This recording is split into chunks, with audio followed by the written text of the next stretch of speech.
there, it's Miss Caitlin, and today we are going to be doing a project covering the ancient Near East artwork. First, we're going to do an art history lesson, and then we'll dive into the project. So first, let's talk about who created Near East artwork. Who are we concerned with? I'm actually going to switch over to my desk so that you can see a group of people that I have written out for us. This is the sample of the project we're going to be making today, but we're going to come back to this guy a little later. So who are we talking about when we're referring to Near East artwork? So there's three main groups of people that we want to be talking about today, which are the Sumerians, the Assyrians, and the Persians. And they all lived separately at different times in a place called Mesopotamia. Now, again, they didn't all live in Mesopotamia at the same time. In fact, they fought each other over Mesopotamia. The Sumerians were there. The Assyrians conquered the Sumerians. Then the Persians conquered the Assyrians so that they could live in Mesopotamia.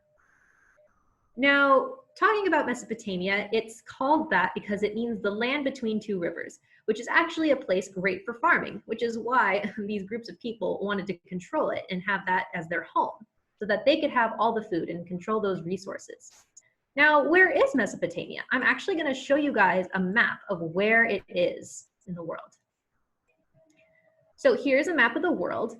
We are all the way over here in the United States. Where we see ancient Near East artwork is here in Egypt, and then spanning all the way to India, which is this country here. This big blue dot is where Mesopotamia would be. Today, this is actually modern day Iraq. So that is a country in the Middle East. Now I'm going to go ahead and switch back to my desk so that you can see our timeline. So for our timeline, let me go ahead and grab our people out of the way here. For our timeline, we're still in the ancient world. We're not so far back as the Stone Age, but we're still very much in a very long time ago. So here's the Stone Age where we learned about ancient cave art. Then here is our next thing, the Near East artwork. You don't have to remember these dates. That's why I wrote them so small, but just for your own interest, the Near East period of artwork, we can narrow down to about 3,500 to 330 BC. So still a very, very, very long time ago. Now let's talk about why did the ancient Near East peoples create artwork? What was their purpose? So for the ancient peoples, the Sumerians, the Assyrians, and the Persians, they created artwork so that they could intimidate their enemies. Because again, I just told you, they were all fighting over this place. And they wanted to create artwork that would not only intimidate their enemies, but also show military victory. So that's why they created artwork. Now, how did they create their artwork?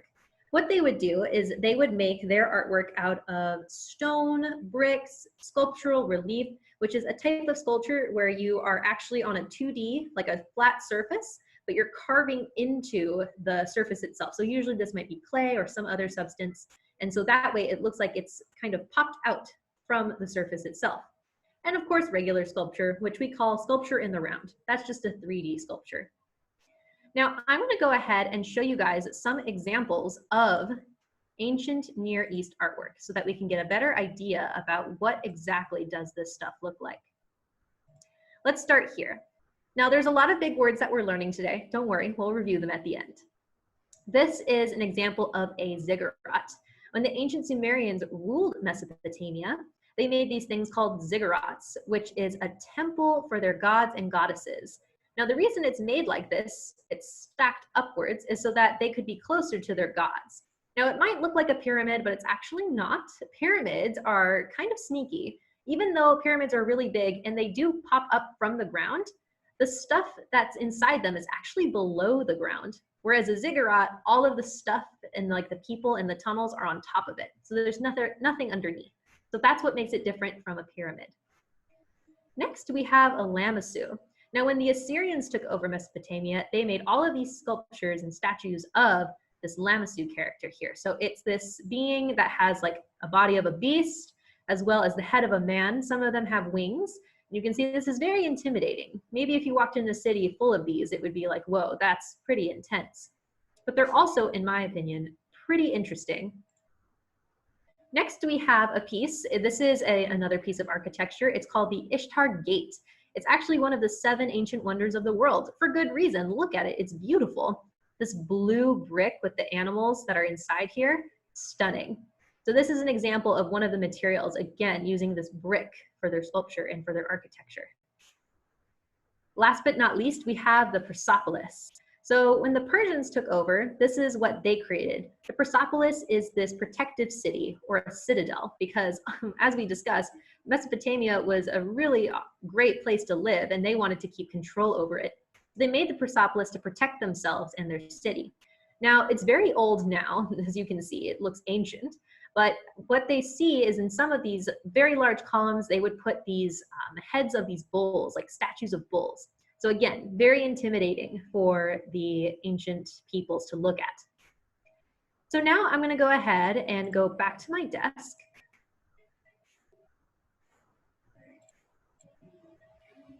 All right, here we are with our pals again. And we're actually going to go ahead and get started on our project. Now, there's a lot to review here, but you can, of course, at any point, even in the beginning, if you need to rewind to kind of, study the material, you can. I'd encourage you to do that actually. So I'm going to go ahead and set these aside and I'm going to get out our stuff for our project. Now for the project, you're going to need 2 pieces of paper. We're going to practice with 1 piece of paper and then we'll use the other to do a final draw on. So here's my 1 piece of paper that I'm going to practice with first. As for coloring supplies, I'm just going to be using markers, oil pastels, and watercolor today. But you can use whatever you have available to you. Now, definitely for this first part, you're going to need a pencil because we're going to practice. I'm going to do mine in Sharpie so that you can see my drawing better, but you do not have to do this in Sharpie. In fact, don't do your practice drawing in Sharpie. All right, so if you remember my little sample from before that made that little sneaky appearance at the beginning, here he is. This is inspired by the Ishtar Gate. So we're going to be making it like one of the animals as if they were on the Ishtar Gate itself. You can also tell because of this blue in the background. So we're going to be making a lion today. The first thing we want to do when we're drawing our lion is draw a circle for the head and an oval for the body. Now, if you need to pause the video at any point so that you can catch up or you're just trying to perfect something and you don't want to move on just yet, go ahead and do so. Pause the video when you need to. So I'm going to go ahead and begin. I'm going to draw a circle for the head.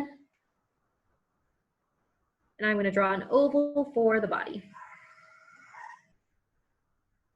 Then I'm going to connect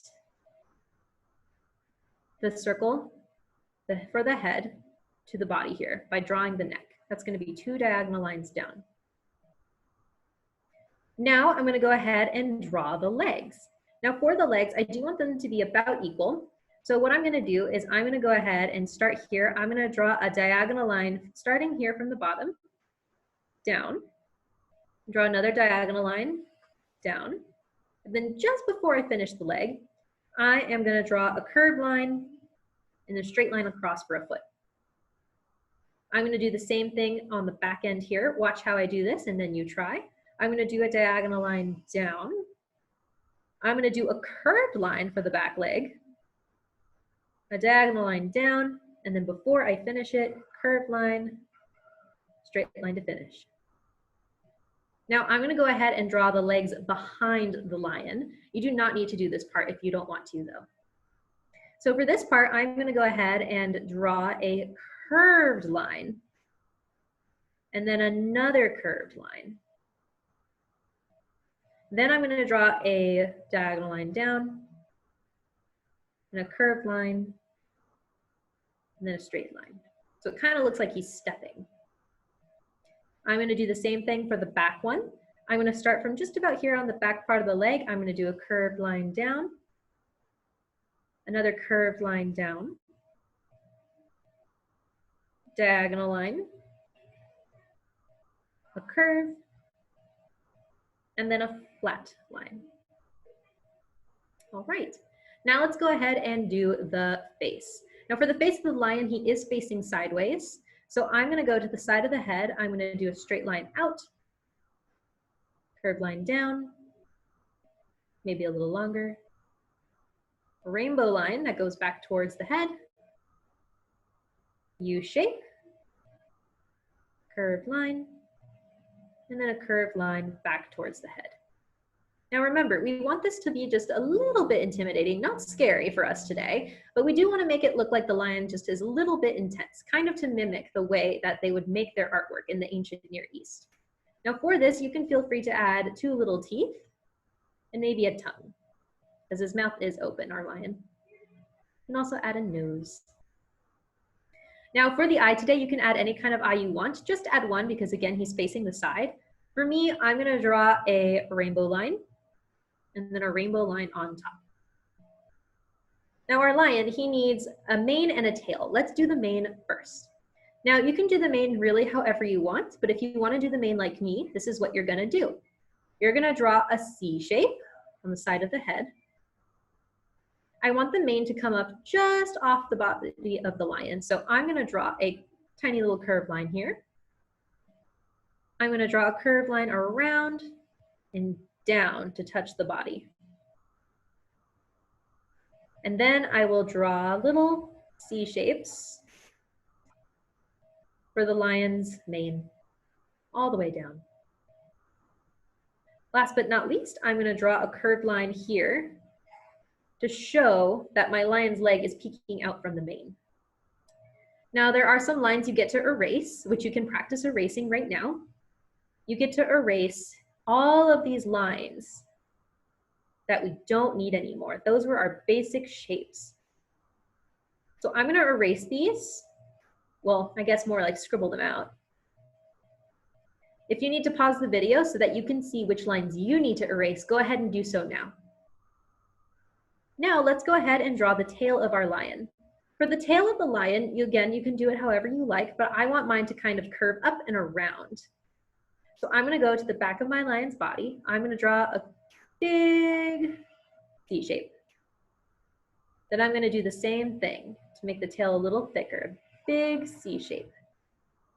Now I do want that little tuft of hair for the part of the end of the lion's tail, and I'm gonna draw kind of a teardrop shape there. Now that's gonna be it for the lion. The only other thing I want us to practice in the practice drawing is actually doing the borders on the top and the bottom. So for this, what I'm gonna do is I'm gonna use a ruler, but you can use any straight edge you have. In fact, I have seen a lot of great success with using the side of another paper that you have to sort of measure where you want the straight line to be. But I'm gonna use a ruler just so that you can see where I'm gonna put my border. Now I'm not measuring exactly anything in particular, but if you are curious about the measurement for at least my piece of paper here, I think it's about 2 inches that I've given my border. But again, I'm not being so accurate. I just want a good size border on the top and the bottom. All right, so there's our practice drawing. So now we're gonna go ahead and move on to the final piece of paper. So what I want you to do is go ahead and grab a new piece of paper and we are gonna go and do the steps one more time together. So for this, I'm gonna go a little bit faster because again, you can pause and start the video at any time, but I'll do the steps with you once more. So I'm gonna go ahead and draw a circle for the head, and an oval for the body. Now, if it helps you during the final drawing or your for real drawing, if you want to draw the border first so that you can get your lion's legs super even, you can. You don't have to do this first if you don't want to. This is just a suggestion if you find that it would be easier for you.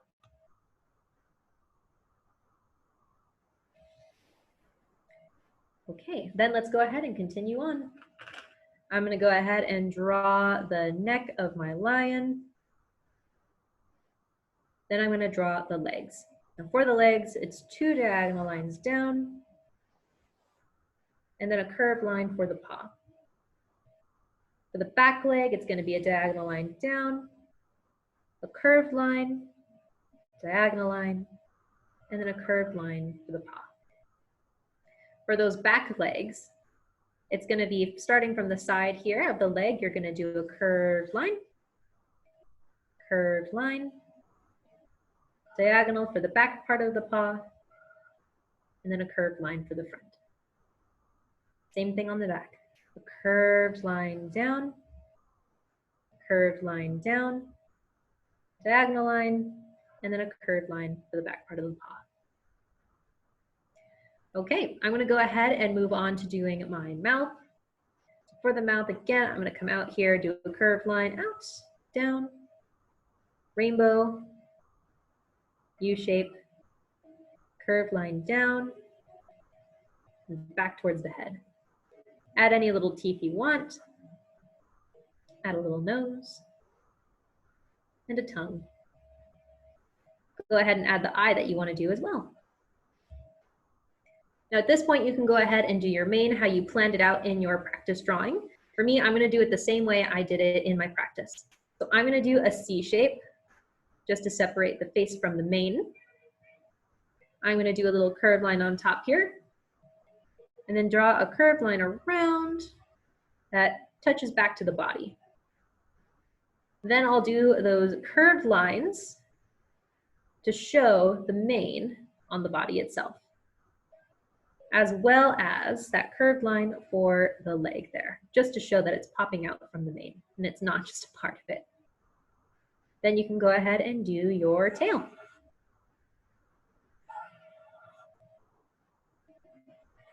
However you wanted to do that. And then remember, you get to erase a lot of things. So you get to erase any part of your lion's body that you don't need anymore.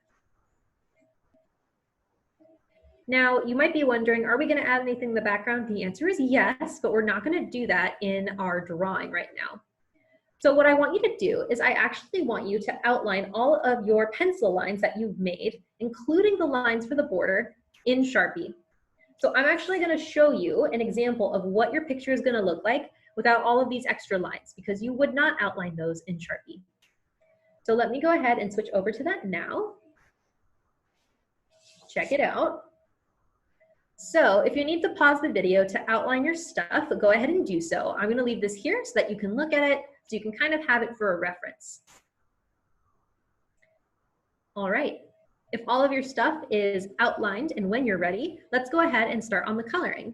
I'm going to go ahead and put my Sharpie away, and I'm going to take out my markers. Now, what I'm going to color in first is the lion's body. Now, for your lion's body, you can choose colors like orange, brown, yellow, tan, or gold, really whatever you have. And we're going to fill in all of the body first. I'm not going to fill in the mane or the tail yet either. So remember, outline first and then fill in. It might be kind of hard to do in like a small area, like the lion's face, but probably for the legs, it'll be way easier.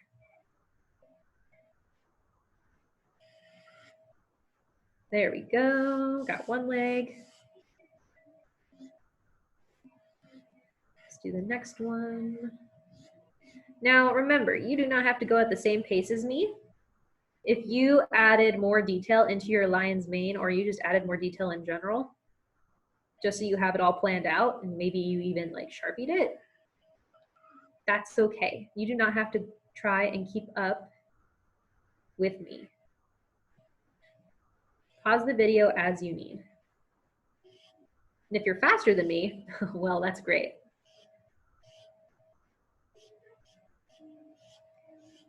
Almost done filling in the body of the lion. Just need that last back leg and the tail.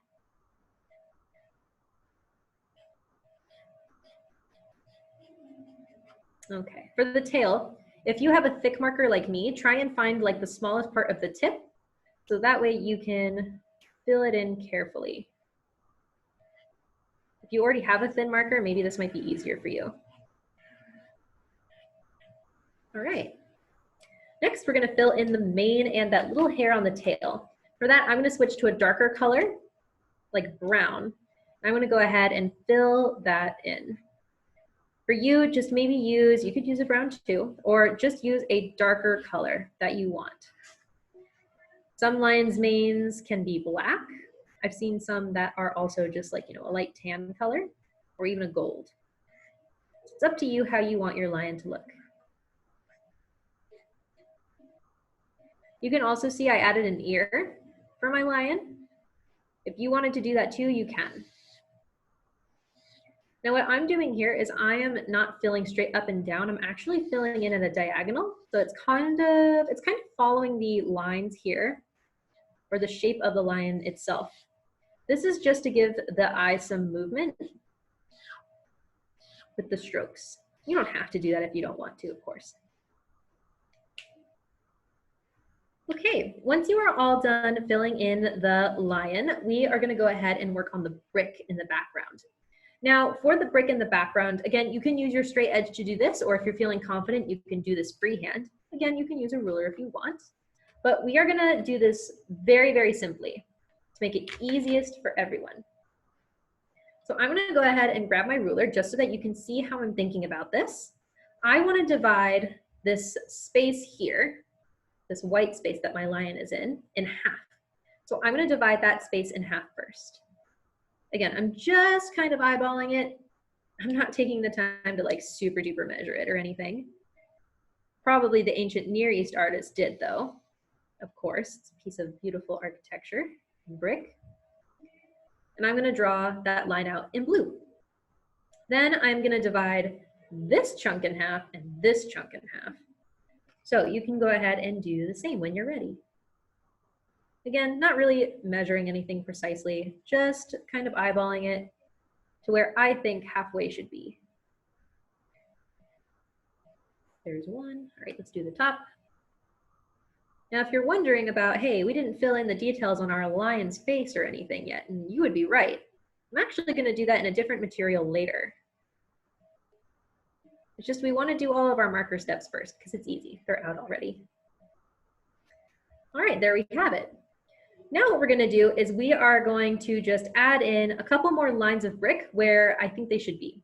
So for me, I think I want one more line of brick here and maybe like another line of brick here because those sections seem a little bit big. So if you feel in your picture, you're like, hey, I think I might want one more line of bricks or just maybe want one more line to divide up that space, go for it. This is your piece after all. You get to decide how it looks. Oh, I do like that. You know what? I think I might divide all of my spaces. So check your piece, see where you want to add one more line or two. I think this is going to probably be my last one. We'll see. All right, let's see how that looks. Pretty good. I'm happy with how many lines I made there. So once you've got your lines all figured out and where you want them to be, now we're gonna draw the bricks themselves. Now this part is actually really easy, but it can get a little confusing because of all the different lines we have to look at. So watch carefully. I'm gonna start by making 3 vertical lines in my top section here. Then I'm gonna hop over that one and go to this next section. I'm gonna make the same 3 lines. Now, of course, I can't make another one here because my lion is in the way. That's fine. If that happens to you, keep on moving. Then you're gonna hop over that one and go to the next. Again, hop down and check it out. I can't make one there. I can't make one there, and so I'm gonna make one here. All right, next what we're gonna do is we are gonna go to those little sections that we skipped, and we're gonna draw 2 vertical lines. Now I can't draw my second one where I wanted to because my lion is there. So I'm gonna go ahead and just draw one here. And then I'm gonna skip. Oh, look at that. I can probably draw one right here. Skip. Okay, my lion is really in the way on this side. Now, if that happens to you and maybe you're like, hey, I think I wanna put more bricks over on this side, you can. So I think I might even add in one there, one there, one there. Do the same thing on the other side, just so that it's even. And there we go. So now it looks like blue brick. Now what we're gonna do is we can do our borders. Now for our border, just so that we're not here for a million hours, I'm gonna do something very, very, very simple, even more simple than the one I showed you on my sample. You can take a lot of time doing the detail and a lot of decoration on here if you want to. but I'm gonna do just a very simple border design so that we can keep moving. I'll show you again the one I did on my sample, if that's what you wanted to see. You can see I did a bunch of rainbows. I filled them in with red and brown, and then I did like this brick design at the bottom. I did that all in marker. In fact, I didn't even sketch anything out. So if you're kind of on the same sort of like, hey, I think I just want to do something simple for my background or for my borders here, you can be like me and just kind of take your marker and go for it. If you, on the other hand, were like, Miss Caitlin, I think I wanted to do a little bit something more detailed. I really think I might need more time for this. That's great. I encourage you to do that. Just pause the video when you need to, and then you can come back to it when you are ready to move on from your border details. Definitely do what you are going to need to do to make your project how you like it. All right, so I just did these very simple kind of circle designs. I'm going to take my yellow marker and I'm just going to fill in that border completely. Now for this, I actually, to make myself more comfortable coloring, I'm going to turn my paper vertically, and I am going to do big long strokes.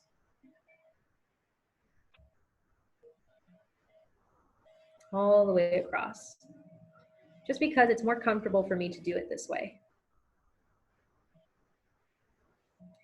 Now, if you're like me and you did these red circles and you're going over it with a yellow marker, you might start to notice that, hey, some of my yellow marker is dragging the red with me. Now, normally I would not be a fan of that happening, but for this, because we're doing sort of this like brick and almost tile-like design, I actually really like how it looks.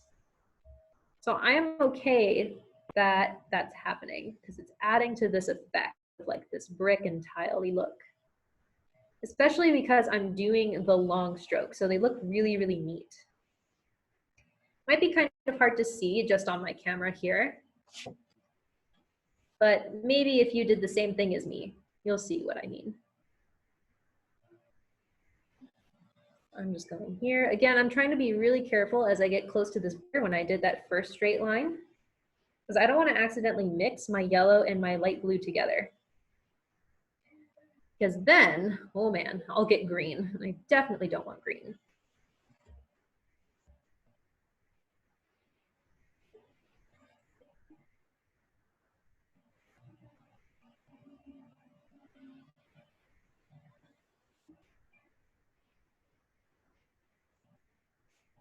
Like I said, even this part is taking me a really long time, and I didn't even do anything that complicated, which is why I am not doing a complicated design for my example, because we would be here probably for several hours if I did. Maybe you find that if you did something super detailed, you did take a really long time with it, which is fine, you know, really great detailed artwork takes time. It's just for my example, you know. Don't want to get too crazy with it so we can keep moving. All right, so when your border is done, it'll look something maybe like this. It'll just look more filled in. Now I'm actually going to switch materials. I'm going to switch over to my oil pastels. Now, if you don't have oil pastels, that's fine. You can just use maybe your marker again, or you can use maybe a crayon. Now, for our oil pastels, they're not going to be in our piece terribly long.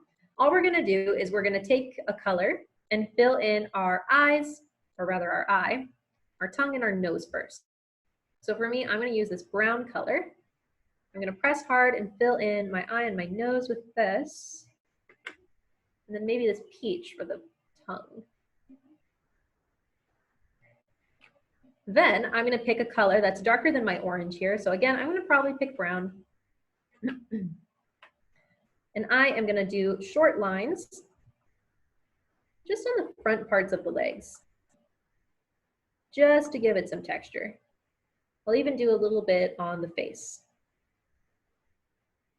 This is going to make it kind of give the appearance as if it's lifted slightly from the paper, or like as if it was lifted slightly from the wall, which is what it would have been on. All right, once I'm done with those lines, I'm going to do the mane. So I'm going to pick a color that's obviously lighter than my brown. I have like this kind of tan peachy color. Actually, I think I'll use this one. It's a little bit closer to what I want. And I'm going to do these sort of C shapes or U shapes to show the fur on the lion's mane. Now, if you want more of a straight-haired mane, you can do straight lines instead. But for me, this is the texture that I want. So I'm going to do these U shapes just to make it stand out a little bit more. If you also want to take this color and just do a highlight on the ear, make it stand out. If you did an ear, you can. And that's the oil pastel. Easy, right? Now we're going to switch over to the last material, which is going to be watercolor. Now, if you don't have watercolor, that's fine. Maybe you can use a chalk pastel for this part that we're going to do. So I'm going to go ahead and set my watercolors down there. And our last step is to fill in the blue bricks. So I'm going to go ahead and grab my brush, and I am going to take it, get it all nice and wet. I'm going to do a turquoise. And I'm going to fill in that entire area. Now, like I said, if you don't have watercolor, maybe you can use chalk pastel. Otherwise, just use whatever materials you have to fill this part in. It will look good no matter what. Now, you can use any kind of blue you want. I'm using, again, kind of like this light aqua turquoisey blue. And as you'll paint, notice that some of the marker, the color is going to lift. That means it'll slightly dissolve with the watercolor, and that's fine. It actually will do that, and we kind of want it to do that because it'll only add to the texture of the brick in the background. Now you can kind of see as I'm working, I'm being a little bit sneaky with how I'm using my watercolor. When I am painting really close to an edge, like I was on the inside there with this big brush, instead of doing these flat strokes, I was standing my brush up and down right on its tip. So that way I could get these really crisp, even lines. You can see I'm even doing that here as I paint that border.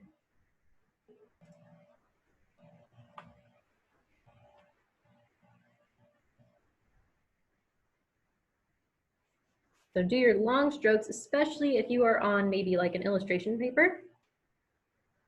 You definitely want to make sure that you're treating your paper well and you're not like, digging into it terribly much. You want to be soft and gentle with your watercolor so that you don't accidentally tear that paper. Again, you can see I'm being very sneaky as I get into those corners. And then I'll have to be very careful as I go in the area here, the lion's legs. Might have even had too much water, so I'm going to wipe off some of that extra in the bucket. There we go, much better.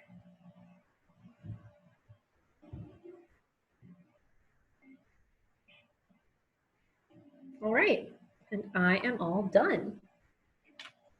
So that is our project for today. Cool, right?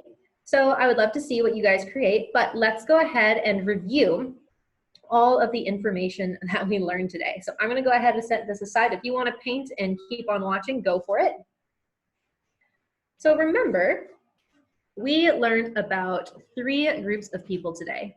We learned about Sumerians, the Assyrians, and the Persians, and how they all wanted to live in Mesopotamia. Their artwork was about showing military victory and to intimidate their enemies because they wanted to conquer each other to get this place. They were active between the years of 3500 BC to 330 BC. All you need to remember, it was a very long time ago. It's after the Stone Age. As well, they made their artwork using stone bricks and they made sculptures. And all right, as for the artwork that they're famous for, I actually have some labels for you here. Remember, the Sumerians are famous for their ziggurats, their temples to their gods. The Assyrians are famous for the Lamassu. Remember, that's that half beast, half man figure. And the Persians were famous for the Persepolis. Remember, it's that protective city because they didn't want if anybody else take Mesopotamia from them. So there it is. Again, if you need to pause or take a screenshot of this for your own studying purposes for the Art History B, go for it. And there you have it. Well, guys, it was so much fun doing this project with you. I hope you learned a lot. Again, these were a lot of really big words that we learned today, so take a minute to digest it. If you have to come back to this video to review, do so. This is a large portion of artwork and a large portion of history that we kind of condensed into this small video time span. But regardless, I hope you had a lot of fun. Share your project with us on the Fibo Village Facebook page, and I will see you in the future. Bye, you guys.